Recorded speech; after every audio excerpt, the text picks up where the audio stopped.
I call this committee to order and note for the record that a quorum is present. And the first order of business today is to move the minutes. No? Are we moving some minutes? Okay. From Monday, April 15th. Oh, yes, I apologize. There it is, Monday, April 15th. Vice Chair Edelson, a motion for approval of the minutes. So moved, Madam Chair. Any discussion? Seeing none, all those in favor, please say aye. Aye. All those opposed, please say no. The motion prevails and the minutes are adopted. And for today, we have two bills, House File 601, Representative Herr, and House File 4300, Representative Becker-Finn. And then after those bills, we start hearing our budget bills. So we're going to take up 3 budget bills today. And then we have a hard stop at 1:45 because of floor session today. So the hope is to get through those bills. The plan is to take action on the first 2 bills I mentioned, and then for the budget bills, we'll actually begin the process of, for everybody here last year remembers, where we start combining and getting bills packaged, and that will start tomorrow. So today we're just hearing those budget bills with the idea we'll lay them over, and then tomorrow we'll take action on those as we bring up other bills that they will be packaged together with. So we will bring them up, we'll adopt amendments, we'll have discussion, and then we'll lay the bills over at that point, which isn't typically something we do in ways, so just wanted to make sure everybody knew the process for that. And then starting tomorrow, we will be going through the budget bills that we have in our possession with the hope, and talking with Lead Garofalo, we're going to do as much work as we can tomorrow with the hope we may not need our Friday meeting. So you do all have a Friday meeting on your calendar, but depending on how much we get through tomorrow, we may not need the Friday meeting. So we're going to try to do as much as we can each day and be respectful of staff time and everybody's time as we go. And I see a hand I'll get to, Representative Petersburg. I will just note too, as we get into the heart of things with the budget bills, with hearing the 2 bills I mentioned, that we don't do public testimony in this committee. We do written testimony, which is in packets. We do have at times, we have different folks come to the testifier table in terms of like an agency if there's clarification needed, but we typically do not have anybody but the bill author presenting. As House research, of course, to walk through things as needed as well. And so that is our process as we go into the days ahead. And so I just wanted to lay that out on the outset so we all knew what we were doing and why and how we're going to proceed. Representative Petersburg, did you have a question on process? Yes, Madam Chair. This isn't always the case in other years, and I'm wondering if there's a reasoning or rationale why we're combining bills into an omnibus bill where normally other years we've kept them separate. Is there a reason for that? Representative Petersburg, since I've been on the Ways and Means Committee, we've done it this way, just different because every year there's different ways the budget lines up with the Senate, for example. The Senate has a different structure. We try to line our budget bills up to match so that they go to conference. For example, Representative Pinto, Representative Liebling, Representative Joachim all sort of have a various alignment with their Senate counterparts, and we want to make sure different elements of different budget bills match up when they go to conference. Representative Petersburg. Thank you. I appreciate that because I do know there's a separation between the Senate and the House, and I know that according to what I saw on information handed out to us, we're going to be splitting even some of the bills that we currently have as a budget bill into different omnibus bills as well. So it makes it kind of confusing for not only us but for the public who's trying to listen to that. So as we move forward, anything that we can do with the process helps. Thank you. Thank you, Representative Petersburg. And I will try to be crystal clear as we move through motions tomorrow so that folks do understand what we're doing and how we're packaging things up together. So, okay, and with that, we will get down to business. And our first bill on the calendar for today or on the agenda for today is House File 601, Representative Herr. Welcome to the committee. So I move that House File 601 be placed on the general register. And before we do that, you have an amendment that is the reason we're in Ways and Means, which is the appropriation for the bill. So I'm going to move the A5 amendment.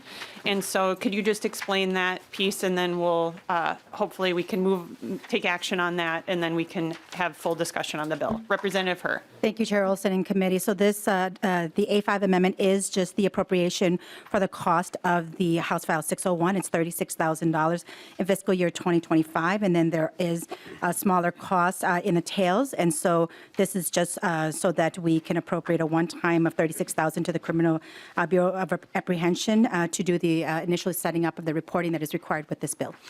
Thank you, Representative Herr. Any discussion on the A5 amendment? Madam- Representative Garofalo. Madam Chair, can we just briefly explain how this merges with the existing budget resolution? Great question, Representative Garofalo. So this is not carried specifically within the budget target for public safety, but it still aligns with the amount of spending we have in the overall budget resolution. And so I can have Ms. Adrian's comment anything further on that. Madam Chair, you did a great job explaining that. So there is some room between the total amount that the budget resolution establishes for spending and then all of the committee target amounts. And so this would fall within that sort of additional spending. So this is the money that's on the bottom, sorry, Madam Chair, this is the money that's on the bottom line. That's correct, Representative Garofalo. Any further discussion to the A5? Representative Nash. Thank you, Madam Chair. And to the author or to the chair, so I'm just trying to figure out how we arrived at $36,000. That if you divide that out by 87 counties, that's $413 for reporting of this. And I'd love to know, because I don't serve on public safety anymore, sadly. Just trying to figure out how that number was arrived at. Thank you.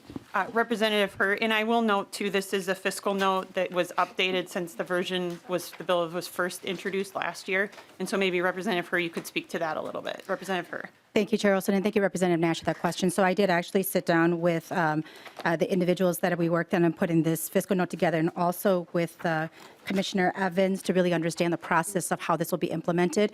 Because I wanted to understand, is it each individual law enforcement officer that this is reported to that puts it into a system? Is it? And so I wanted to understand like the actual cost of what that was for. And they said that this is actually just for creating a new supplemental report within their system called the National Incident-Based Reporting System, which is actually a system where they put everything into and it goes to the FBI. And so they said that actually individuals do not enter this into the system, but each agency actually has a person who enters the information from the reports into the system, and that they estimated because they were already working on systems upgrades and they themselves are updating their technology, that including one more supplemental report in this would be about $36,000, and that is the initial setting up of that supplemental report into what they call the NIBR system, and so that's what the $36,000 is for. Representative Nash. Well, thank you, Madam Chair. So there's nothing being appropriated to the counties that will have to make a report on this. It sounds like it's more for the state.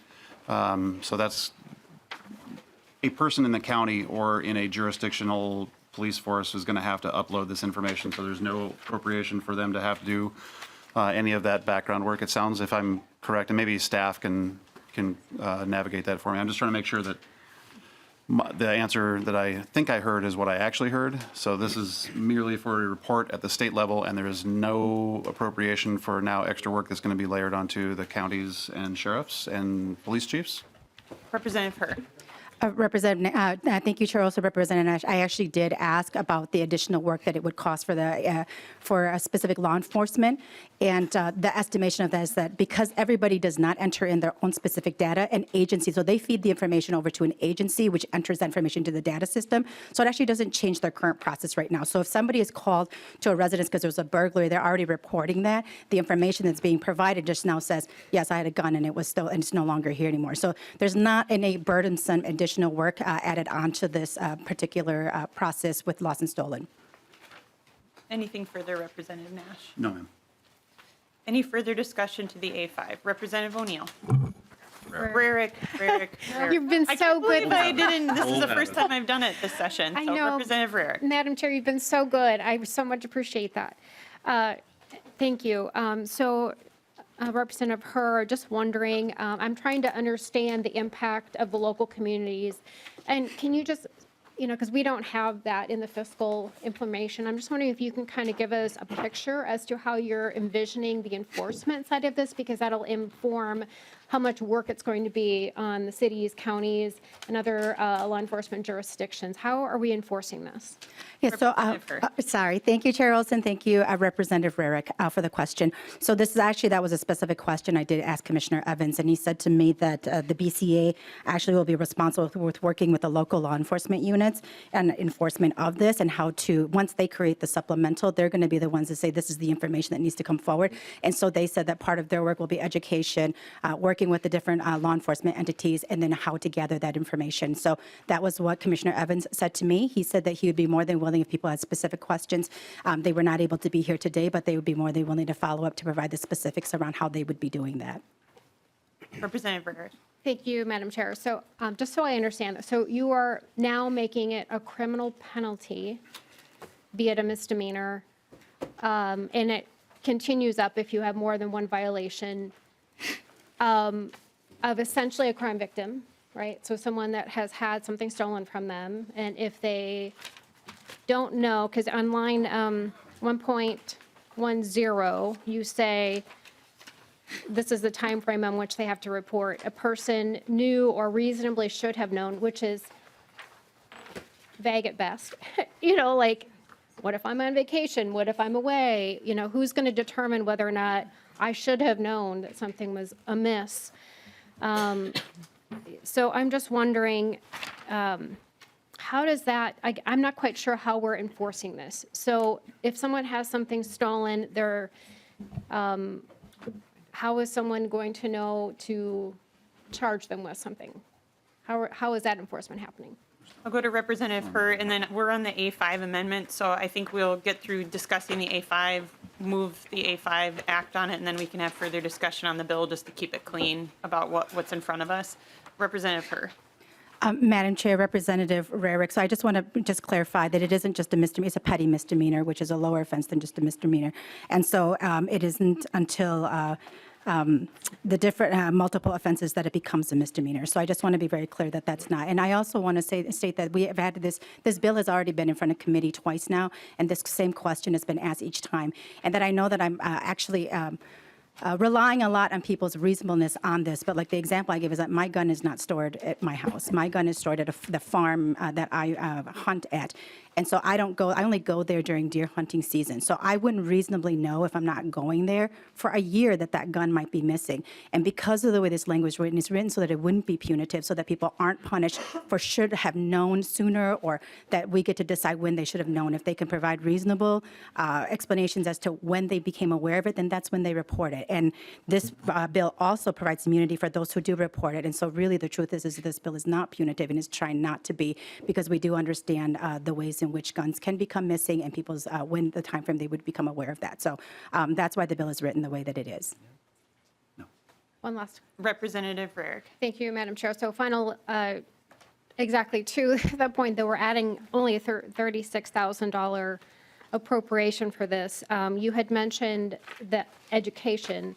You had said that the BCA would be doing education, but there isn't anything in the fiscal note that is education for the public. And so I'm not sure exactly what you mean by education. So in the fiscal note, it says nothing about an education component, but in your testimony, you did say that. So I'm wondering if you can clarify. Representative Hur. Chair Olson, Representative Rarick, thank you for the question. So the education that I'm talking about is between BCA and law enforcement. Law enforcement, and the reason why they didn't, from what I understood, didn't ask for additional appropriation is because they already currently work with law enforcement agencies. That adding an additional piece of information is not going to be burdensome in providing that. As it relates to the communities at large, it's the same thing as every bill that we pass that go through every department, that, with the processes that we go through and ensuring people are aware of a law change. That process doesn't change for this, whether it's this or any other bill that we've ever passed in the history of the legislature here. So there is no appropriation for that specifically, because we don't do that for any other bill that we passed in educating the general public about bills and laws that are changed. I do just want to point out really quick that I did ask BCA, the commissioner, are there other supplemental reports that are created and put into this NIBR system, the National Incident-Based Reporting System? And they said, yes, there are. That this is not the only one that is going to be, that they also do this for homicides, because different states have different laws in which they're collecting data for their own information specifically for their state. And so homicides also right now have a supplemental in which that we are collecting data in Minnesota that the FBI or the federal government does not ask for. This is consistent with that as well. Thank you. I'm good. Representative Kresha, is it to the A5 or the underlying bill? To the A5, Madam Chair. Okay, Representative Kresha. So thank you, Representative Hur. And to the A5 amendment, you have a $36,000 appropriation. And can you just walk me through, who actually enters the information in a reported break-in? Is that the BCA or the chief? How is that done? And how are these fiscal costs just for the software or for the back end? Representative Her. Chair Olson, Representative Kresha, thank you for the question. And so I did ask that specific question as well as who is entering the data into the system. So that I think the police and like I said, the commissioner said that he'd be willing to talk to anybody to walk them through how this would work. I am just repeating what I thought I heard from him as in our discussion, but he said that this is not for any new system. They already currently have a system in which they enter information into. This is creating a supplemental report into that system. And so there's no changing in their IT infrastructure. And I did ask him, does every agency report into this system, and does every individual report into this system? Like, say, if I'm the police officer who takes the report, do I enter it into the system? And he said, no, that's not the way it works.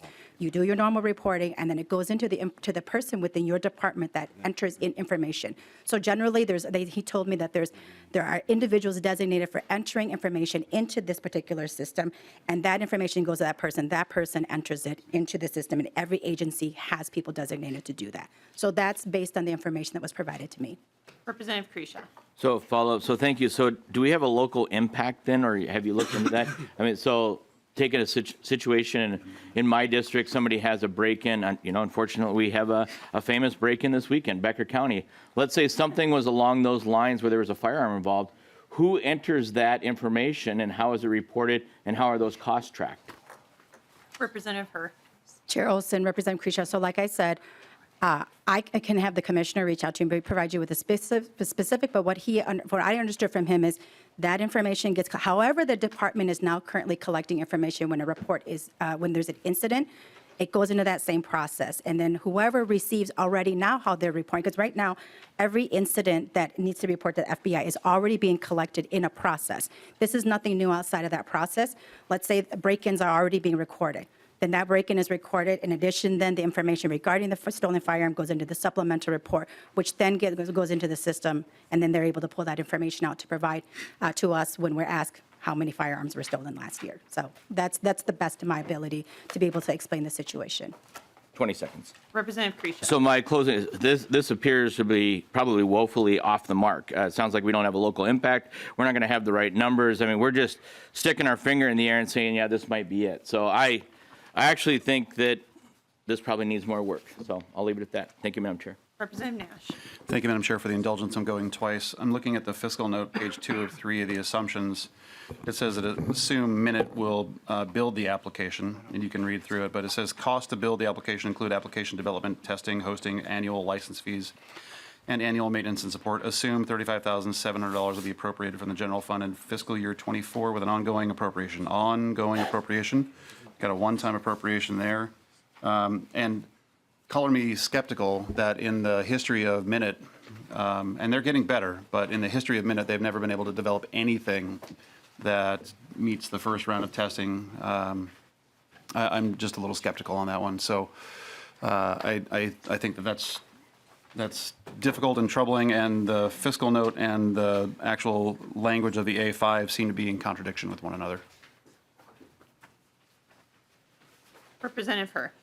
Madam Chair and Representative Nash, thank you for the comments. I think that I respect the fact that you have a lot of experience in this area, so I respect your feedback on that.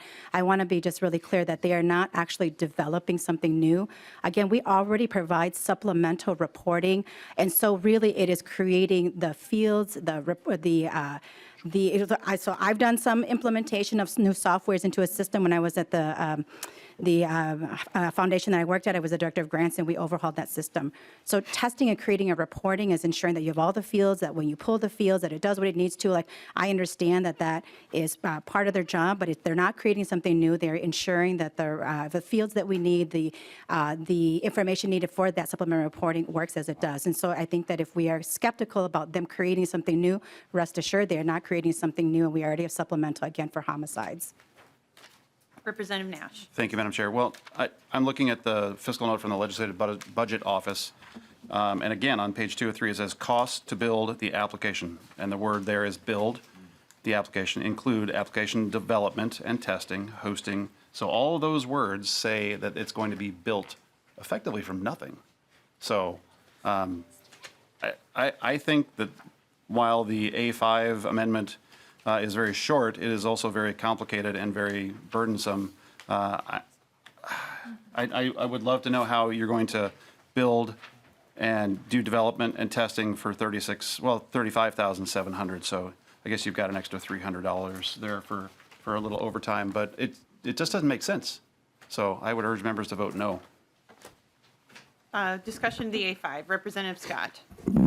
Thank you, Madam Chair. And in light of the discussion on the language in the amendment saying that this is a one-time appropriation and the fiscal note saying it's an ongoing, I think we need to address that in the amendment. I don't know if the author has an idea on what to do with this, but these are in contradiction to one another. So I'm wondering if we need to strike this is a one-time appropriation, or do we, well, we need to strike that because obviously according to the fiscal note it's going to go on into the future.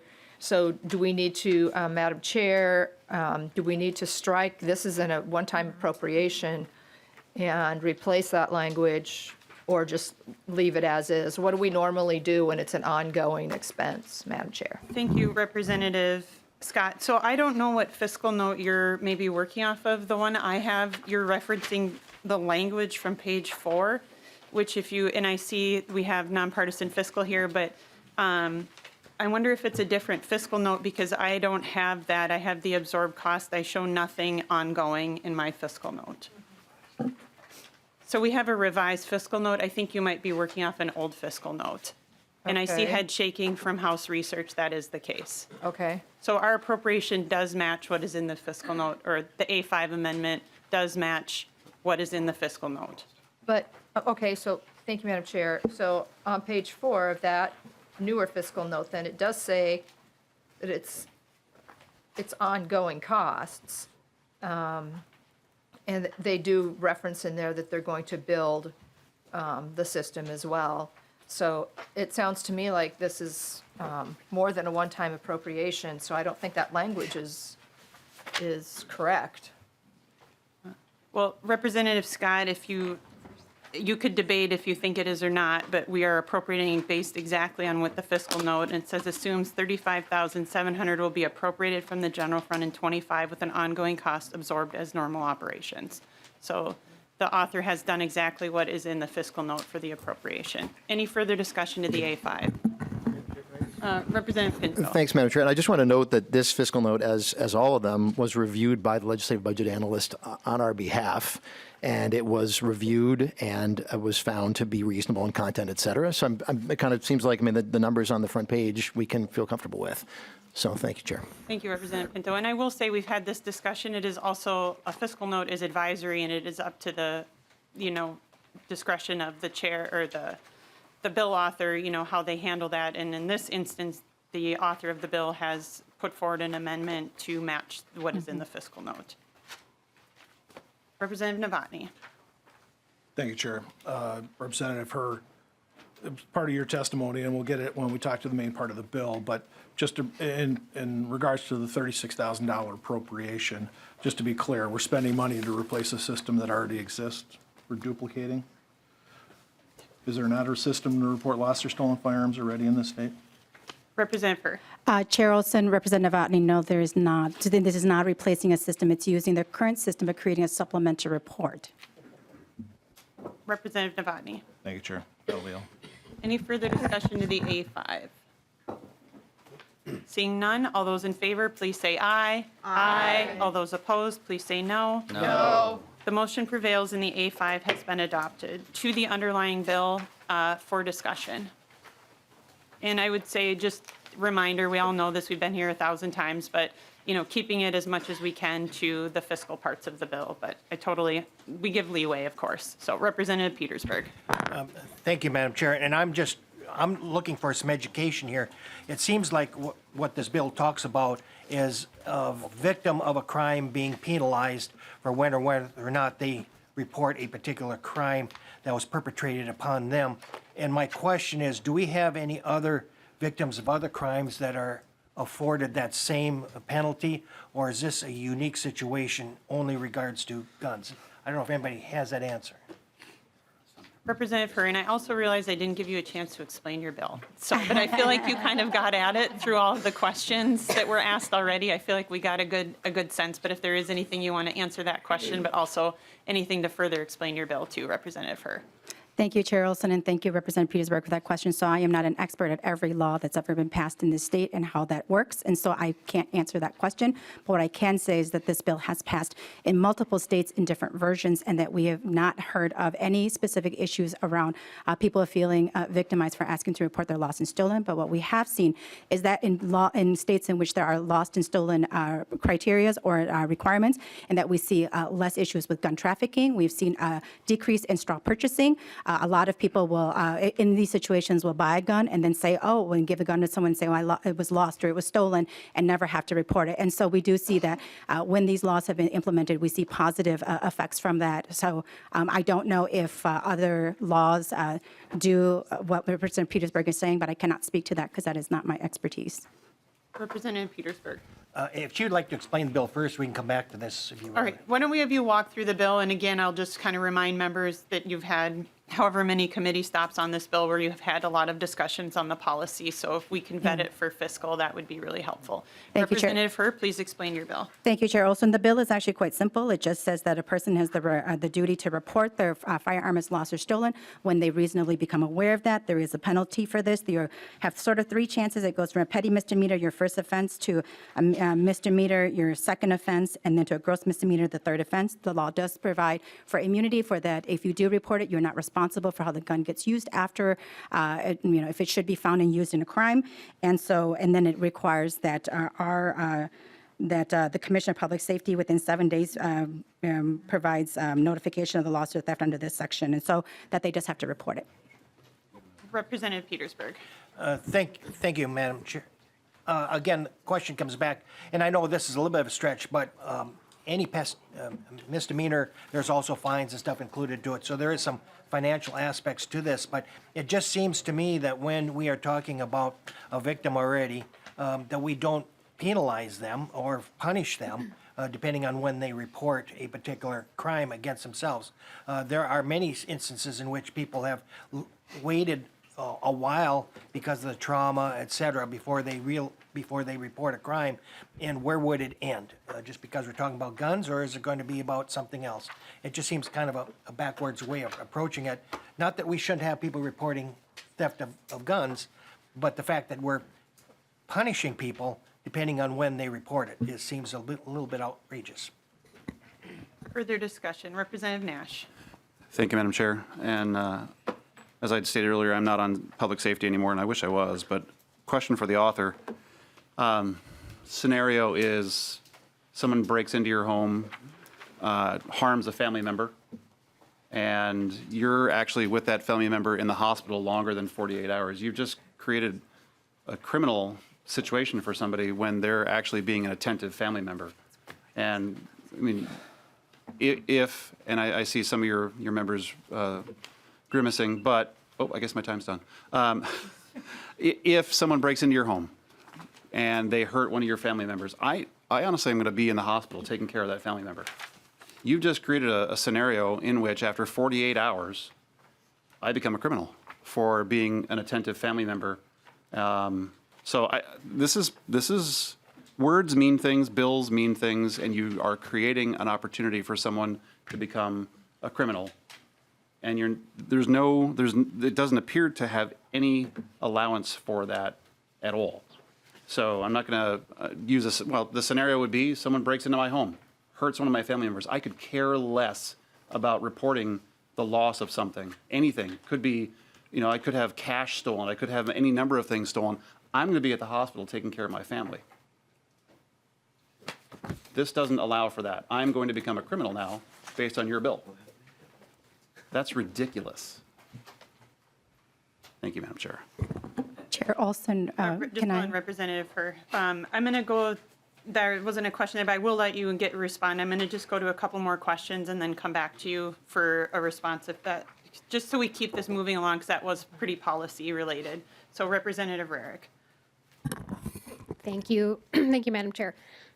I'm just trying to understand the immunity part of this, and there's a couple issues with it. One, what if you're a prohibited person, and you're not supposed to have firearms, and you had firearms stolen from you?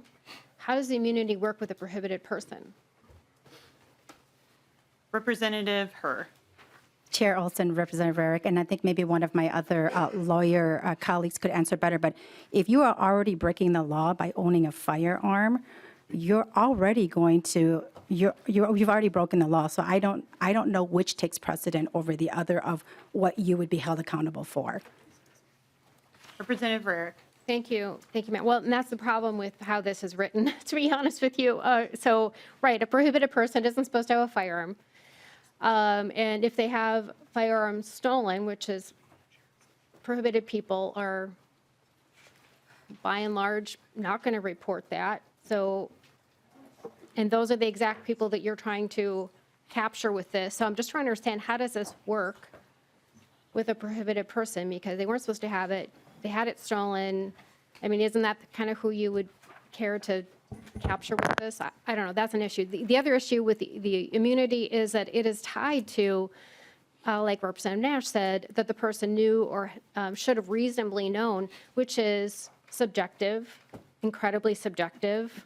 And I'm wondering, you as the author, what do you mean by that? Because we don't have a definition of what that is, and that's directly tied to immunity. We'll come to Representative Herr, but I see that Representative Moeller, I think you had your hand up. Do you want to respond to this part as that, would that be helpful? I do, Madam Okay. Chair. Thank you. Just to be very clear that the immunity provision only grants immunity for laws related to storage of firearms. It's not immunity for any other types of criminal prosecution. So if it's a prohibited person, you're still eligible for prosecution as being a prohibited person. The immunity is just related to storage. Thank you. Representative Herr, did you have anything more to add to that? Okay. Representative Rarick. Okay. Representative Novotny. Chair Olson, Representative Herr, you make some assumptions in this financial, not you, but there were assumptions made in the fiscal report about how many cases would be involved and where we're going to get at. And the numbers boil down and get pretty small. So we could go over them, but in respect to the chair's time, how many cases are you hoping to solve by this? How many things are you hoping to address? And I'll let you answer that. Representative Herr. Chair Olson, Representative Novotny, we actually don't have an idea of how many guns are lost or stolen, so I can't even begin to tell you because we currently don't do that now. I guess I would ask us the same questions of, well, how many people are we going to catch speeding when we have speeding laws, or how many people are we going to, for every other law that we have, we don't decide, well, we think that we're going to catch this many people. I think that our hope is that when we ask people to be responsible gun owners, that we're going to be able to then start to see the size of the problem and then figure out how we move forward. Like every law that we pass doesn't solve all of our problems. It doesn't fix 100% of everything. It is the attempt to say if we never collect the data, if we never make efforts to try to get a grasp in the situation, we will never know what to do with it. And so I wish that I could tell you. I wish I had a crystal ball to look in the future. I do not. So this is what we can estimate based on what it is that we know currently. Representative Novotny. Thank you, Chair. Representative Herr, we already have those numbers. Those numbers are available if you want to get them. We know how many guns are reported lost or stolen. We know, based on the fiscal reports coming in, how many people have been convicted of possessing firearms that shouldn't be. And the fact that we have these numbers, I don't see where your report or this thing will make any difference. Break-ins are already being reported. Stolen guns are already reported. Lost guns are already being reported.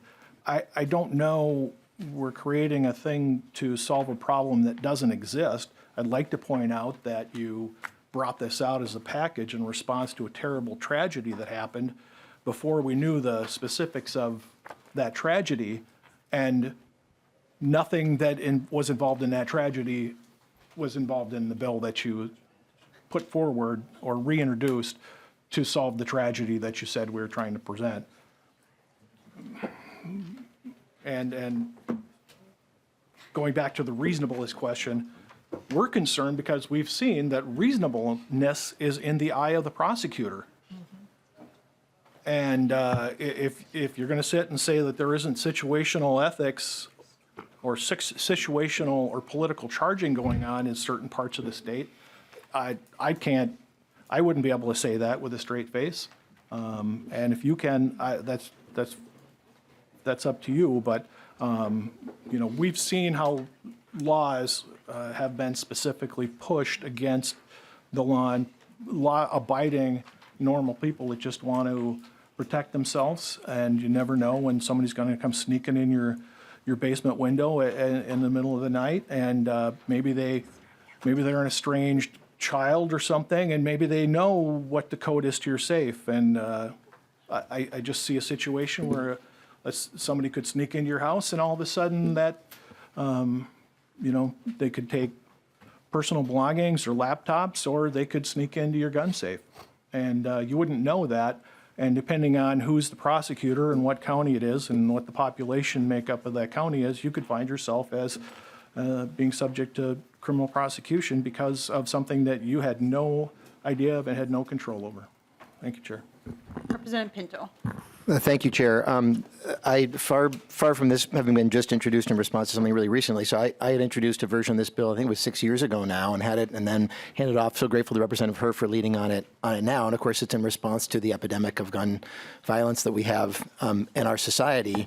I'll point out that that the language about knew or reasonably should have known is something that is in so many different crimes. It is in fact something that would be judged by a jury of 12 of the defendant's peers, drawn from that part of the state, right? Drawn from the community that would decide, in fact, have the elements of the crime been met. And so this is something that is right now we have a sense of the scope of how many guns are being reported lost or stolen. We do not have a sense of the number of guns that are actually being lost or stolen because there's no responsibility to report that. This bill would create that responsibility, so we would actually have the information that right now we are groping blindly in the dark for, and to have it be that one of the responsibilities of gun ownership is to say that, in fact, if that gun is no longer in your hands, that you would make sure that there is a record of that, so that that tracking can happen. And if that's something that many responsible gun owners are doing right now, that's wonderful. We want to make sure that all are held to that same high standard. Thank you, Chair. Lead Garofalo. Do you want to close? Yeah, thank you, Madam Chair and Representative Herr.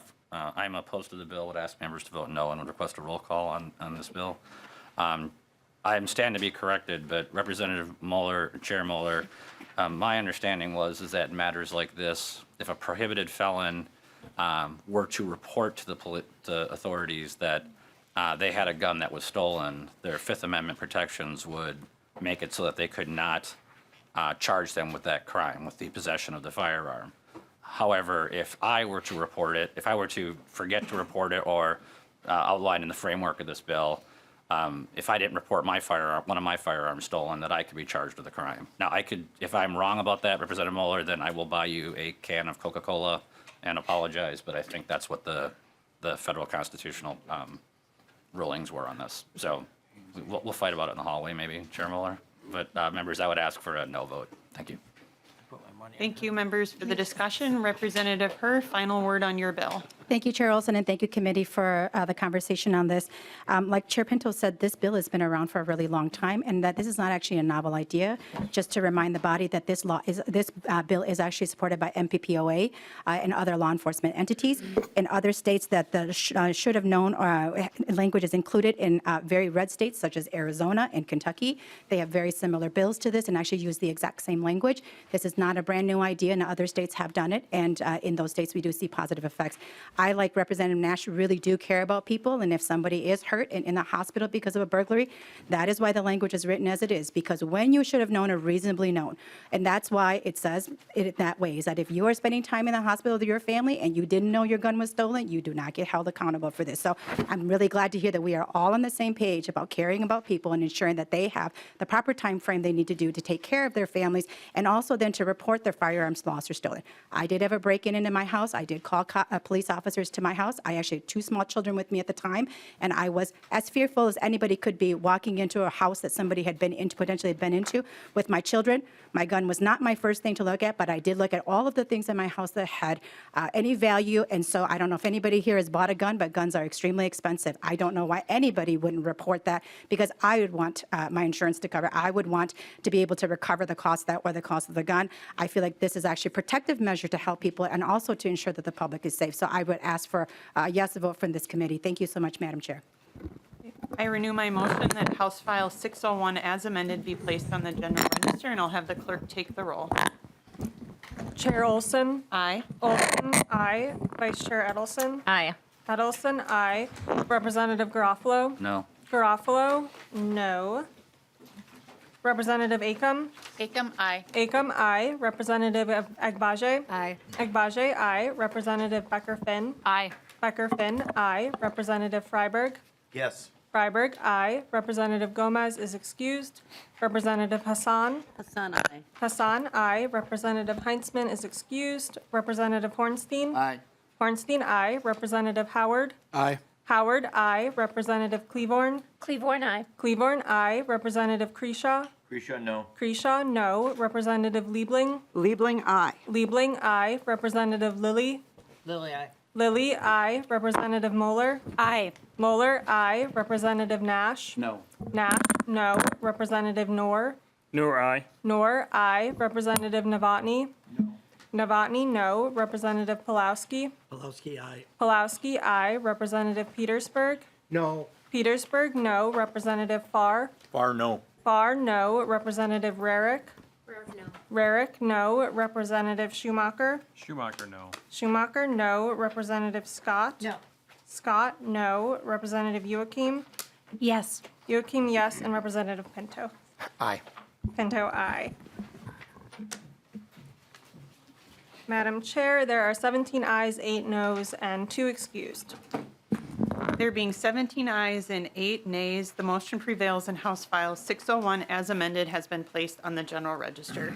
Thank you, Representative Herr. The next bill up is House File 4300, Representative Becker-Finn. Representative Becker-Finn, I will move on your behalf as you get settled that House File 4300 be placed on the general register. And welcome. So you have a DE3 amendment, and then we have a technical amendment to the DE3, which I know, which is the A6 amendment, which we did get to the minority folks ahead of time, even though, so we're waiving the deadline for this very technical amendment for the A6 amendment. So would you like to take up the D3 straight away then? Yeah, okay, great. So Representative Becker-Finn moves the DE3 amendment. And then there's the A6 amendment to the DE3. Representative Becker-Finn moves the A6 amendment to the DE3. So let's do the technical amendment first, and then you can describe the DE3 if that's okay. Yep, sounds good. So yes, those are my motions, and the A6, as I was prepping for the bill, one of the changes in the DE3 is that the first level of offense is now a petty misdemeanor, and a petty misdemeanor is not a crime under 609.02, and so just wanted to clarify and change the word crime to an offense to reflect that change in the DE3. Any discussion to the A6? Seeing none, all those in favor, please say aye. Aye. All those opposed, please say no. The motion prevails. So now we have the DE3 as amended in front of us, so please describe the DE3. Thanks, Madam Chair. So the bill in front of you is the safe storage bill. This is quite different from the bill that we moved last year. As folks hopefully know by now, unfortunately, the leading cause of death of children in our country is firearms. And what we're doing with this bill, so we already have a negligent storage of firearms statute on the books, but it's pretty sparse. And so what this bill does is it adds definitions to make clear what behaviors are expected when we safely store our firearms. I have been a gun owner my entire life, and the the behaviors that we have in this bill are the same behaviors that the NRA recommends for safely storing your firearms. And then we also, as I noted in the discussion of the A6, this modifies the penalties so that there is both a lower level petty misdemeanor and then depending upon who gains access to the weapon and what happens, a higher level felony offense as well. I will also note for the purposes of the fiscal purposes of this, so the fiscal note is in the Department of Corrections. They estimate an increase in one prison bed on average per year. So it is $10,000 in 2025 and then 19 per year in the tails. And this number has been accounted for in the Public Safety Omnibus Finance budget bill as well. So that's where those dollars are coming from. I will also say in the fiscal note, in the sentencing guidelines notes within the fiscal note, there is an average for the years that we have data. There's an average of 351 suicides per year in Minnesota by firearm, and 23% of those are with firearms that are accessed by a third party. So that would, if we talk about what we're trying to prevent and what we're trying to do here, that would be 81 suicides per year are folks in Minnesota. So these are Minnesota lives that we are losing who are accessing third-party owned guns that are not stored properly. So that is the bill and the fiscal element, and happy to take questions. Thank you, Representative Becker-Finn. Any discussion to the DE3 amendment as amended? Representative Kresha. Thank you, Madam Chair. And just for clarification, so you have transportation here. I was looking up 97B045 subdivision 2 or 3. I'm just curious, when I'm out hunting and guiding pheasant hunters, sometimes I have individuals that may have a handicap, right? I'll use a gator to transport them from field to field. It could be like 100 yards. What will apply for that for transportation and safe storage? Will I be able to actually take them from field to field without having to put trigger locks and other items on there? What's the intent of that? Representative Becker-Finn. Thank you for the question. So, I mean, they would be an authorized user under the definition of an authorized user. As far as 97B.045, nothing changes. I mean, that's a limitation in the bill, that nothing changes under what you're currently supposed to do under that statute. The intent is that if someone is lawfully under, a licensed hunter using a firearm, that the gun is under their control, so this wouldn't apply to them. This is specifically for when a firearm is stored, kept, or left, is the kind of behaviors that we're trying to get people to pay attention to. Representative Kresha. No further questions. Representative Novotny. Chair Olson, Representative Becker-Finn, we're changing the definition of firearm originally from the bill to this DE, and we're going back and forth. We exclude museum pieces and objects of curiosity. What would those be? Representative Becker-Finn. Thank you, Madam Chair. So in the DE3, we just clarify that it does not include firearms that are inoperable. This is to match up with the Senate language about firearms. So, I mean, if it's a replica or an antique or something that's inoperable, you could still have those on display or however folks choose to have those. But we're just clarifying that the firearms we're talking about in this bill are ones that are operable. Representative Novotny. And thank you, Chair. Representative Becker-Finn, how are we describing inoperable? Representative Becker-Finn. Not able to be operated. Representative Novotny. Chair Olson, Representative Becker-Finn, so any firearm, if it's made inoperable, so if I have an AR-15 and I remove the firing pin, would that make it a non-firearm by this statute? Representative Becker-Finn. Thank you, Madam Chair. So so the way that a court would interpret this would be if it's inoperable. So if there's questions about what inoperable is, and they're going to use a reasonable way of defining that. Representative Novotny. I guess I'm not clear. That doesn't, if you do something if you have a firearm, let semi-automatic pistols have a magazine disconnect. So if it doesn't have a magazine in it, the sear is disabled and there's a block in there. Would that be considered an inoperable firearm if it doesn't have a magazine and if it's got a magazine disconnect? Representative Becker-Finn. Thank you, Madam Chair. So this would apply to unloaded and loaded firearms. Representative Novotny. Chair Olson, Representative Becker-Finn, I understand that, but I'm asking a specific question. By definition, if it doesn't have the magazine in it, and if it has a magazine disconnect, it's unloaded, would that firearm be considered not eligible or not governed by this negligent storage? Representative Becker-Finn. Thank you, Chair Olson. My legislative intent is that it would apply to that firearm. Representative Novotny. And just to be clear, you said it would apply or would not? Representative Becker-Finn. Thank you, Madam Chair. It would apply. Representative Novotny. Chair Olson, thank you. Next question is, the law that we have in place right now has a standard and broad sweeping penalty of a gross misdemeanor for negligent storage. Now we're going to drop that down to a petty misdemeanor, except in certain circumstances. What's the thought behind that? Representative Becker-Finn. Thank you, Madam Chair. So that change was made after discussion with other gun owners and other folks. And the goal here is not to criminalize people. The goal here is to change behaviors. The goal here is that people who own firearms be storing them safely. We know that many people are doing that already, but many people are not. If anything has become clear in the emails I've received since I first introduced this bill, it's that some people are not storing their firearms safely. And so we are setting expectations under the law of what is expected.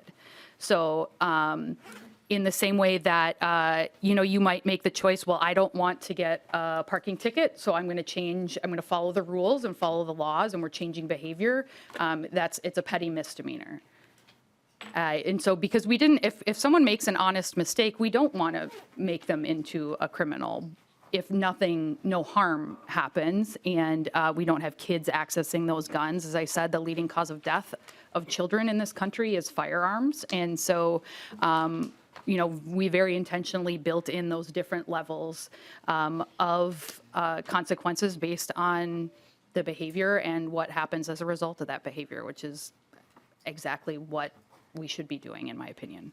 Representative Novotny. And addressing the fiscal note part of it, Representative Becker-Finn, there's already cases where it's being charged. What are we fixing? We know that based on the caseload and everything that's mentioned in here, that people are already being charged. So what are we fixing? Representative Becker-Finn. Thank you, Madam Chair. The problem with the current statute 609.666 is that it's very vague about what the behaviors are. The goal with this bill is to be very clear about what negligence or reasonableness looks like in this case. So right now, it just says who negligently stores or leaves a loaded firearm in a location where the person knows or reasonably should know, and it's sort of vague. We're being very clear about what we want people to do and what the behaviors are that folks should be doing. And again, it matches up with, if you've ever taken a firearm safety class, it's the first thing that they teach you is about storing your firearm safely. And so we wanted to flesh that out to make it more clear what the expectations are and what would be considered reasonable and negligent when it comes to storing firearms. Representative Novotny. And I'll close. Just a couple comments. Find it very interesting that in all the public safety bills that I tried to tighten up with specific language this session, I was told that we want to keep things very vague. It's not a number that you can put a number on, that you'd be able to pull out, Representative Becker-Finn, but that was the response every time I tried to get specific language to a bill in public safety, is that we want to keep it vague. And finally, if you want to look at the number one killer of children in this state, it's abortion. Thank you. Lead Garofalo. Thank you, Madam Chair and Representative Becker-Finn. First of all, I'd request a roll call on the bill. Second of all, first of all, I'm voting no on the bill and I'm opposing it. But unlike the other gun regulation or gun control bills that are coming forward, I do want to say that the premise of this bill is actually rooted in logic. And I want to thank the author and the department for providing the firearm mortality in Minnesota report. I'm continuing to be amazed today how many members of the public or even legislators don't realize that there are 3 times as many gun deaths from suicide than there are from homicide. And when it comes to saving lives and reducing gun deaths, suicide is really where the largest quantity is. And what we know from studies is that if there's anything we can do to just delay that impulsive behavior, I mean, literally 2 or 3 seconds, if we can delay that, we know that we're going to save lives. We know that people are just going to have time to have their brain catch up whatever episode they're having, and they're going to have an opportunity to stop themselves. And so we know that.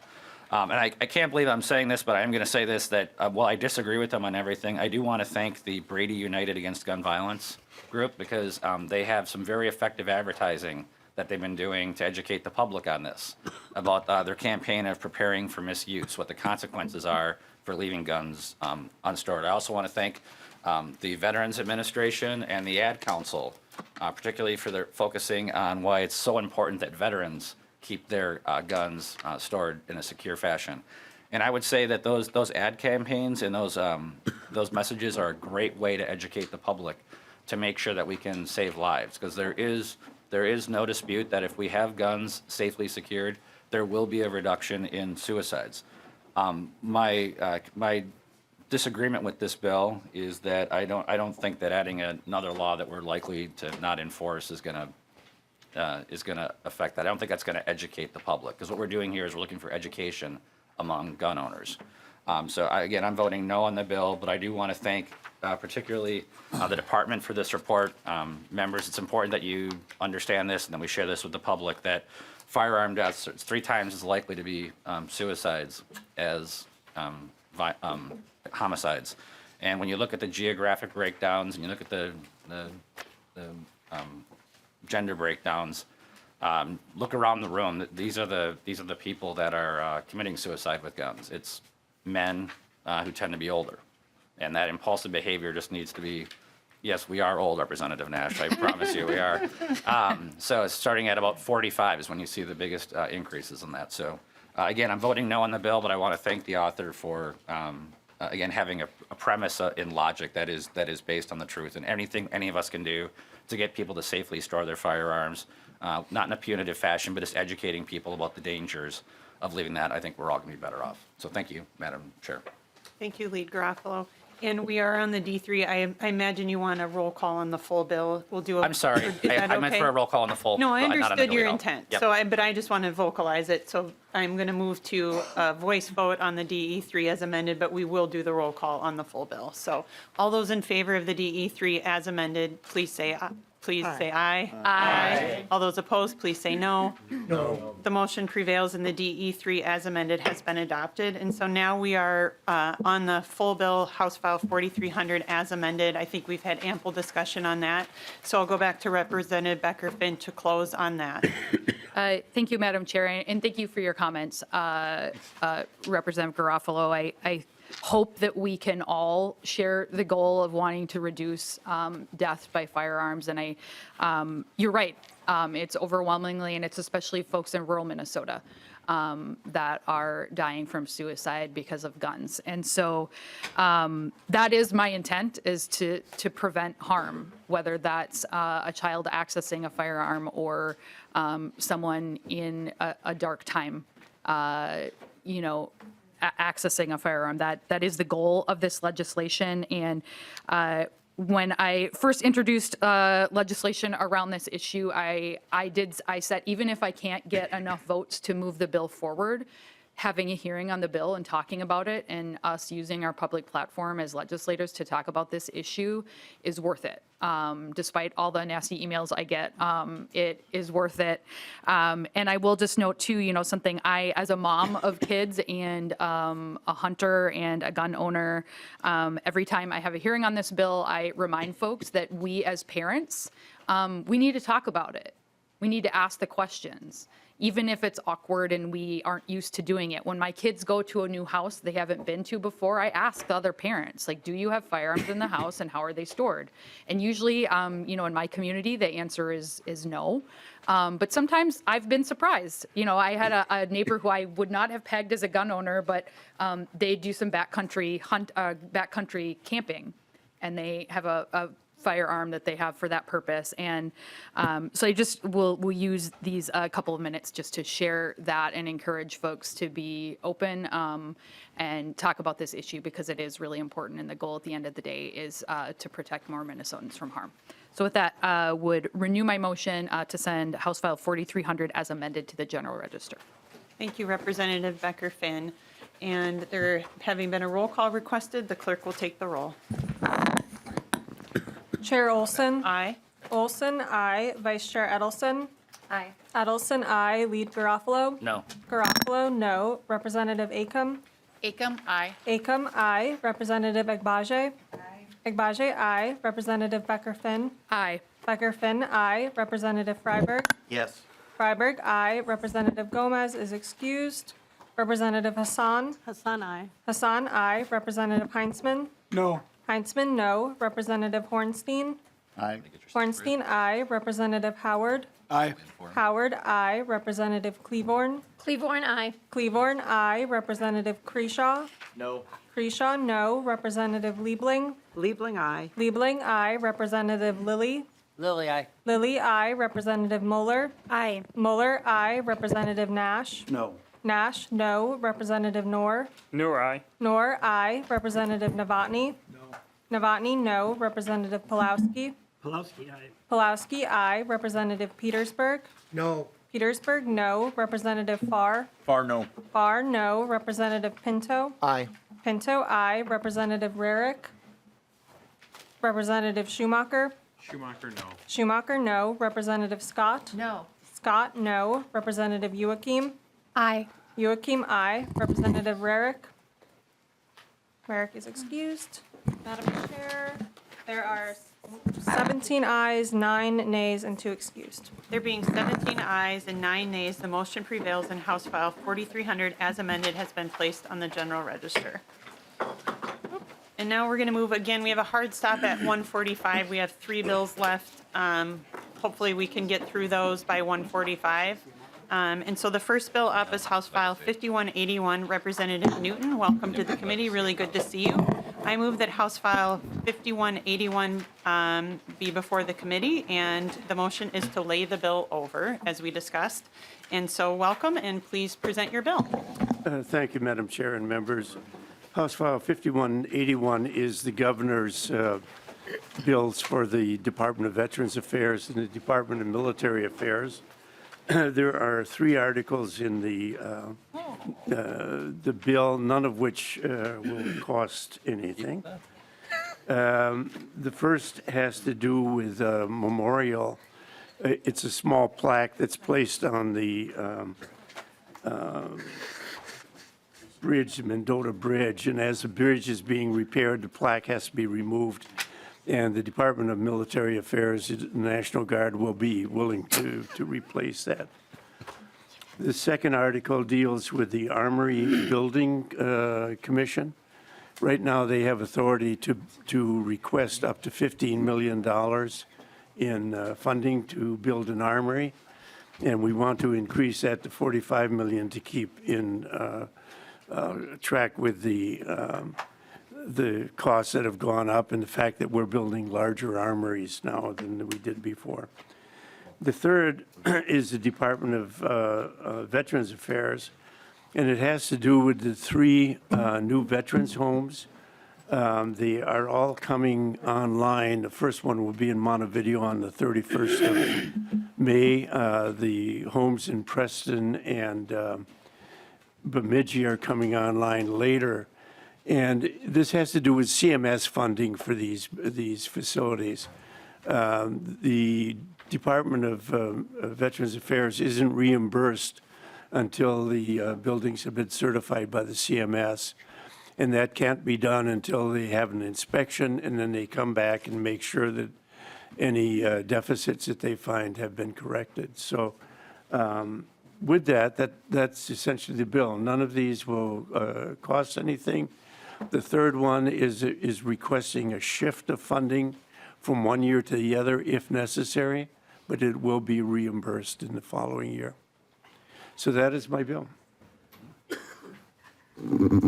Thank you, Representative Newton. Discussion on the bill. Representative Scott. Thank you, Chair Farr. Question for you. It says here on the Gopher Gunners Memorial Bridge that the 151st Field Artillery, nicknamed the Gopher Gunners, is one of the oldest, most decorated units in the Minnesota National Guard. Were you part of that? Yes, Representative Scott, I happen to command the unit and have been a Gopher Gunner for the last 3 decades, so. Wow. Yeah. Impressive. You don't need Thank to Mr. brag Chair. about it. I mean, come on. She asked the question.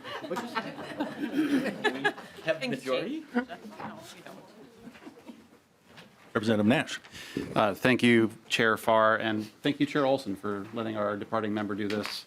I will thank both the chair and the chair for oftentimes bringing us together on the thing that we should be bipartisan on. So, Sergeant Major, Colonel, thank you very much for this. As a military dad, I think this is great, and it should sail out of here. But thank you for your work, Senator. Thank you. And, yeah, there seems to be no discussion, so I want to thank the committee and actually thank the legislature for the support of the military. This has been great. This bill will be attached to the state government bill, and that keeps it in line with what the Senate is doing. So with that, thank you, Colonel Farr. Thanks, Sergeant Major. Representative Groff. My apologies. I meant to just get the closing comment in.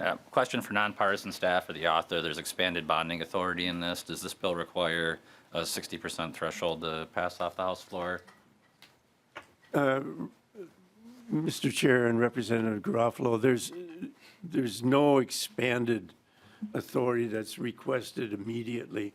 This is just to keep in line with the fact that the cost of buildings is going up. I think the last time that the authority was set at 15 million was like 2017, if I'm not mistaken.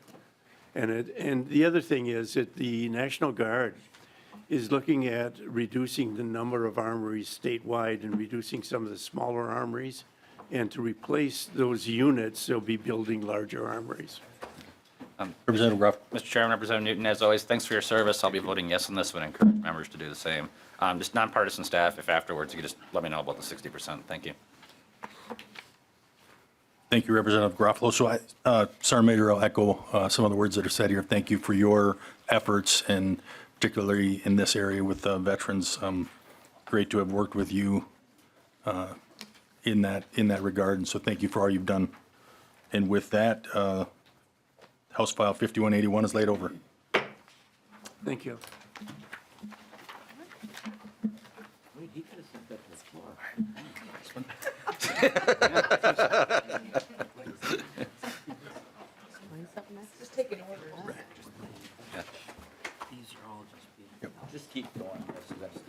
Representative Lillie, this is a change, twist here, sitting here and you sitting there. So, would you like to move your bill? Thank you, Mr. Chair. I'll move, what is the House file? House File 4124 to be laid over. Thank you. And Representative Lillie, to your bill. Thank you, Mr. Chair and members. I have an amendment I'd like to kick off with, if we could, just to get it in the shape that I want. The amendment's pretty straightforward. There's moving some money in the Bowser allocations, and then there's some historical society language that needs to be tweaked and some general extensions. So I'd appreciate just support of the committee, please. So, It's a A2 amendment, I believe. thank you. Representative Garofalo. Mr. Chairman, I have a question for you. I'm wondering if the amendment is divisible on line 1.18 after practice or priority. Is the amendment divisible or not? Staff? I withdraw my question. Any discussion on the A2? Representative Heinzman. Thank you, Mr. Chair. Representative Lillie, just confirming, is there any known opposition to the amendment? Has anybody got an issue with this? Mr. Chair and Representative Heitzman, I'm not aware of any. I think they're very straightforward at this point. Nothing further, Mr. Chair. Thank you. Any other discussion to the A2? If not, all those in favor of the A2 say aye. Aye. Opposed? That carries. Okay, Representative Lillie, you can tell us about your bill. Thank you, Mr. Chair and members. Thank you for hearing House File 4124. It's the package of the Legacy Committee that's before you today and of the work of our session. This bill contains basically the 2025 appropriations for the Outdoor Heritage Fund, and then funds for the, that we found with surpluses in the other, the Clean Water Fund and the Parks and Trails Fund, and then the cultural area. So in respect to time, I'd love to talk about this all day because there's some amazing things in this space that happen. But essentially the majority, it's about a $240 billion, a million, not billion, dollar bill. It's cash. The sales tax receipts came in for the state of Minnesota higher, so we have some additional funds to spend in some of the others, but in all funds rather. And about 192 million of the money is projects that have been approved through the Lessard Sam's Council and is come through and is supported by the, came through committee and continues to be supported. $25 million for Clean Water Fund projects. And that went again through the Clean Water Council, and they made recommendations, and this strongly respects the effort of the council and thanks them for their work. And much of it is focused on nitrate work that needs to be done in Minnesota currently. And so that's going on. $9 million for the Parks and Trails Fund. And this again goes, just so people generally know, that 40% goes to the DNR, and 40% goes to the Metro Council, and 20% goes to Greater Minnesota Parks and Trails. So you're seeing this all over the state, and great work's being done. And about $12 million then in the arts and cultural space is being appropriated, and about 47% right off the top goes to the Arts Council, and they spread it out all over the state to many arts organizations. And just to be clear, this Minnesota continues to be the envy of many other states of what we're able to do with these funds all over, and it continues to be very popular. And we've tried to keep that going with the funds or the investments that we're making in this year's bill. And so we have some, there's amazing habitat work. One of the big things I want to mention is we're able to, we're going to go after the invasive carp that are coming up the Mississippi and try to deal with that. And so that's a huge project, and we're able to do, to go after that and to start the process. And again, I mentioned like the nitrate work that's being done. And so I don't, I think we had good support on the committee. I think it passed solidly with both sides of the aisle. And I think generally it's continues to be good work. I'll kind of cut it short, but I think people would be happy. Please look at your briefs. I know our brief was amazing. I hope yours is equally as awesome, because there is incredible work. And I always say, if you can't find something in here that really has served every one of our districts, I'd really be shocked. So please take a look at the bill. I appreciate your support, and I'll stand for questions if there are any. Thank you, Representative Lillie. Discussion to the bill, Representative Nash. Thank you, Mr. Chair. And Chair Lillie, I see an appropriation for the Litchfield Opera House here. Is there anything that we haven't fixed in that place yet? I mean, I know that Representative Erdahl is leaving, but what are we fixing this time?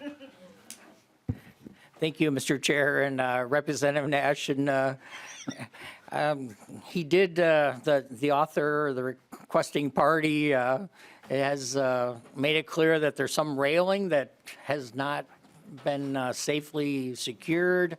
And apparently this is the last request.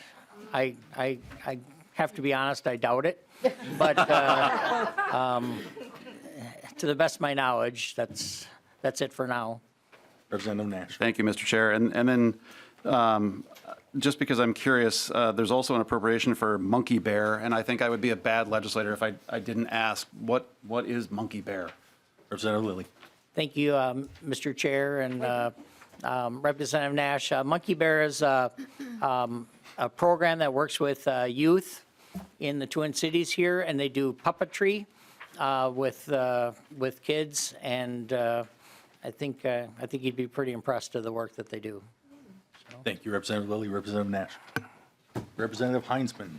Thank you, Mr. Chair. Representative Lillie, I just wanted to thank you for mentioning the carp barrier. We've been talking about that since last year and probably way beyond, I think, going back as far as 2012. The carp issue and the barrier and all that is necessary to make sure that Minnesota's lakes and lake systems, rivers and so on are not impacted by invasive carp. There's been a lot of discussion as to what to do, a lot of disagreement, as a matter of fact, what to do and how to coordinate that with the Corps and other stakeholders.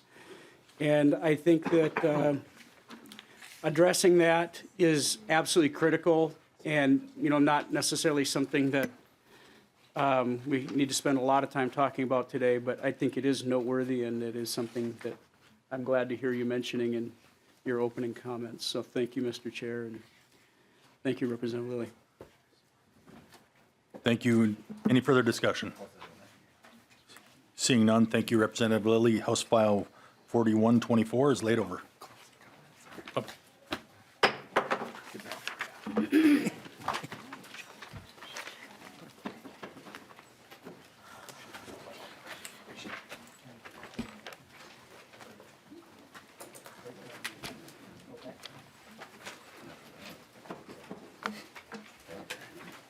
Our last bill for today is House File 4194, Representative Howard. And Representative Howard moves the House File 4194 before the committee. And so please proceed with your bill. Thank you, Chair Olson and members. Members, this is the Housing Finance and Policy Bill. This is a good bill that is additive to our great work last session, where we made more than a $1 billion investment in housing across the entire continuum, from preventing homelessness to creating pathways to home ownership for thousands of Minnesotans. Still, we know that Minnesota faces a housing crisis, and Minnesotans are in crisis. More than 600,000 Minnesotans are cost burdened, paying more than 30% of their income in housing. Family homelessness continues to be on the rise. And we have a massive shortage of homes that we need to build.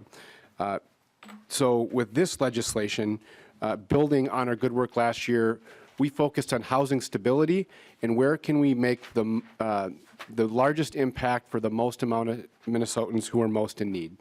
And that is the lens we took to this work. And to the fiscal elements, we are appropriating $10 million in one-time resources. And in the tails, we have debt service to support a $50 million housing infrastructure bonds bill. I'll highlight three of the largest funding priorities. First, almost $9 million of our $10 million target is going to emergency rental assistance through our FHPAP program. This is a program that serves all 87 counties and delivers direct assistance fairly quickly that we know will help keep Minnesotans in their homes. Second, we reprioritize some unspent dollars from last year to support Minnesotans who are living in aging, affordable housing operated by some of our nonprofit providers. Those providers are experiencing significant challenges, exploding costs, declining revenues, and a lot of housing is at risk and members are at risk of displacement. We invest in those programs. And as I mentioned, we include $50 million in housing infrastructure bonds, our bread and butter way that our state finances and helps build more homes, both affordable homes to rent and affordable homes to own. Members, I'll stop there. This is, as I mentioned, a strong bill, additive of our work last year, focused on delivering for Minnesotans who are most in need and most at risk. And it'd stand for questions. Thank you, Representative Howard. And we'll take up, we have one amendment to the bill, the A13 amendment, which is going to be offered by Representative Garofalo. And then we'll go, once we take and describe that amendment and process that amendment, then we'll go to member discussion on the bill. Representative Garofalo. Thank you, Madam Chair. You go ahead and you can move your own amendment. Thank you, Madam Chair. I'll move the A13 amendment for consideration. And thank you, Representative Howard. So, members, under current law with HOAs, they are prohibited from restricting the display of a U.S. flag. And the purpose of this amendment is not to create an amendment factory for flag amendments on this bill, but the POW MIA flag recently in my district was disallowed by an HOA. And while it's not the U.S. flag, it is the closest thing of any of the flags that you can compare it to. In fact, there's a federal law that requires the display of this flag above the White House. An interesting fact, when Donald Trump was president, for some reason, he took down the POW MIA flag above the White House and they put it in a separate display area in the South Lawn. And President Biden brought it back and put it on top of the little known fact. True. So I guess what I'm asking you today is Representative Howard is to join me in supporting our POW and MIAs to agree with President Biden in his position and to allow our local, require our HOAs for people, and again, it doesn't allow for giant blankets. The same provisions we have for the U.S. flag would be extended in our HOAs for the PW MIA flag. Thank you. Thank you, Representative Garofalo. Representative Howard. Chair Olson, Representative Garofalo, thank you for bringing forward the amendment, and thank you for the conversations we've had about it. I absolutely support the intent, and I want to mention just briefly, we actually have legislation in our bill to do a broader study of HOAs, which I think is incredibly warranted. I think there's been a lot of bipartisan agreement that HOAs really have sort of unchecked, unregulated power to compel some of these things like you referenced with your constituent, and so I'm supportive. I would like to work with you. I would encourage a no vote at this time in Ways and Means so we can continue to work on this ahead of the floor, but I do think there's a way to continue working on this and bring something forward when we get to the floor. Thank you. And Madam Representative Chair, Garofalo. because the chair has stated his intent, I don't want to no vote on this, so I'm going to withdraw the amendment. But thank you, Representative Howard. And this would be like the one bill I could actually get passed into law this year, Representative Howard. I'm going to the legislative heaven at the end of the session. My legislative pad is dying, and for those who would say, well, maybe I'm going to legislative hell, no, that's where I've been the last 6 years. So that's not. No, I thought that was good. Okay, well, I'll scratch that off the joke list then. Okay, but no, thank you, Representative Howard. I do think again, it's not the U.S. flag, but it's the closest thing we can have to it, and I'll make sure I stay in contact with you. And again, this side of the aisle is not interested in having this be an amendment factory for flags and putting other stuff on there. It's just this one because it is so close to the U.S. flag, and under federal law, we do require its display on certain days. So I'll withdraw the amendment and we'll have the conversation. So thanks, Mike. The A13 has been withdrawn, so there are no other amendments to this bill. Discussion to House File 4194. Representative Scott. Thank you, Madam Chair. And Representative Howard, I think you stated that you're reappropriating some funds that were unused after last year. First of all, could you remind us the total spend in housing last year, and then how much of those funds are being reappropriated? I know there's probably a line item for that in here, but. Representative Howard. Chair Olson, Representative Scott. Last year, the Housing Finance Bill appropriated $1 billion in new resources. So that was that number. And we're, in this bill, reallocating $50 million of resources that haven't been spent out of two sources. One is housing infrastructure cash that we passed last year. We passed $200 million in that allotment, and we'd be repurposing 40 million of that hasn't been spent, and also 10 million from the community stabilization program. That program, we appropriated close to 100 million last year, and we would take 10 million from that. That program has not been stood up, and those resources have not been allocated yet. Representative Scott. Thank you, Madam Chair. Representative Nash. Thank you, Madam Chair. And Chair Howard, we always get to have spirited debate in the Housing Committee that Representative Petersburg, myself, Representative Agbaje, and others, Representative Hassan. I really wish that you would have taken what I have deemed as Karen Amendment Part 2 regarding the HOAs, because I think that's important.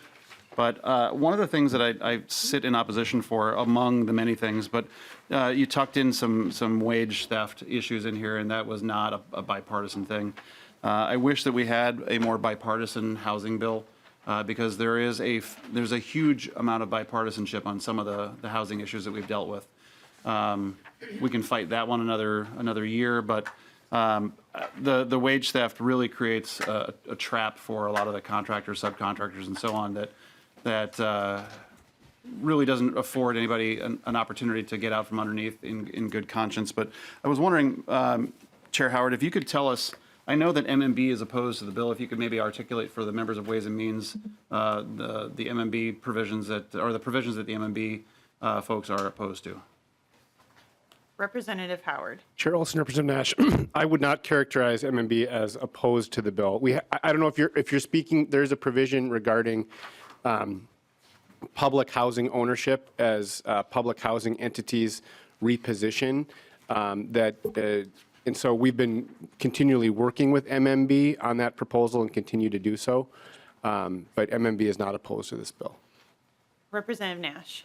Well, thank you, Madam Chair. And we can haggle on syntactical nuances, but and Representative Petersburg may have thoughts on this. This is not the bill that I think we should have done. There were other things that we could have done. So I'll be voting no, and hope all of my colleagues will as well.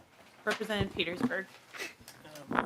Thank you, Madam Chair. And I think that the issue that we're referring to was MMB's concern about whether or not bonding would actually be authorized for these particular positions. And I think that's still a question that needs to be addressed. And I think it needs to be addressed before the bill actually comes to the floor, because we don't want to put ourselves in a situation of getting all this done and then finding out that MMB is not going to release the funds for that bonding. So we do need to clarify that, and hopefully you'll have that clarified by the time it comes to the floor. But at this point, it still is a concern that some of those funds may not be available for the purpose that you wish it to be. Further discussion to the bill. Lead Garofalo. Thank you, Madam Chair. And first, before I ask Representative Howard some questions, that was a good joke, okay? That was a classic joke. The lack of laughter from members of the committee is not indicative of the quality of that joke. It's a reflection on all your senses of humor, or lack thereof. Madam Chair, personalities? We've been down that road a few times. Representative Krisha. Representative Garofalo. Thank you. Madam Chair and Representative Howard, so in your bill, there's a modified form of rent control that's in this bill. And there's rent control on identical forms of property, and the only thing that differentiates who has rent control applied to them and who doesn't have rent control applied to them is who owns the property. Do you have any constitutionality concerns, or how do you get around that issue? Representative Howard.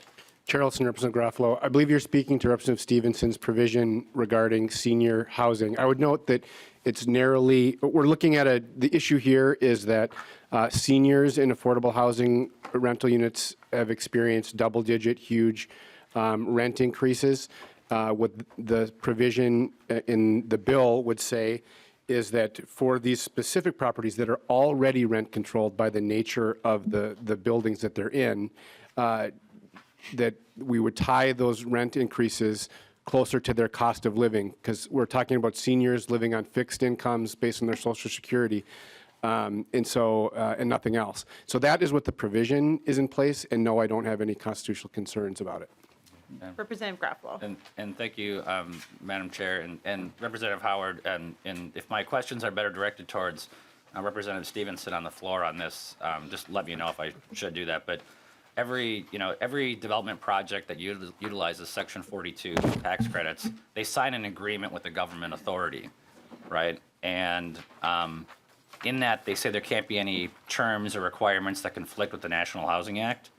And these changes that are in this bill, they clearly impair existing contracts that are taking place. But it sounds like maybe I should take that up with Representative Stevenson, but we're not voting on the bill, but I have concerns about those provisions. Thank you, Madam Chair.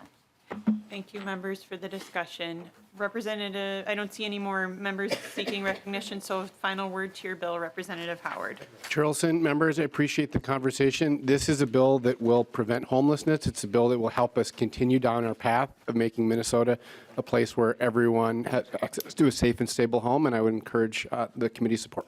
Great, thank you, Representative Howard. House File 4194 has been laid over. And with that, members, thank you all. We got through a lot today, and I appreciate all of your work in getting through these bills. And so we will start again tomorrow at 1 o'clock. Is that right? 1 o'clock tomorrow, where we'll be taking up the budget bills, and we will be actually taking action to move them out of committee at that point. And Representative Garofalo, Lead Garofalo.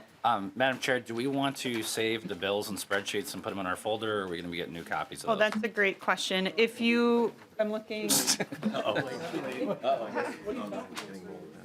Yeah, if you want to do that, go ahead and save them. And then if you, Committee Administrator Owen Worth did send out an email asking if people would want paper copies of all the budget bills or not, if you want to have that electronically. So there will be tomorrow a mix based on your response to what's in your packets. Is that right? Okay. Anything else, Lead Garofalo? Okay, and with that, that is all of our business. We are adjourned.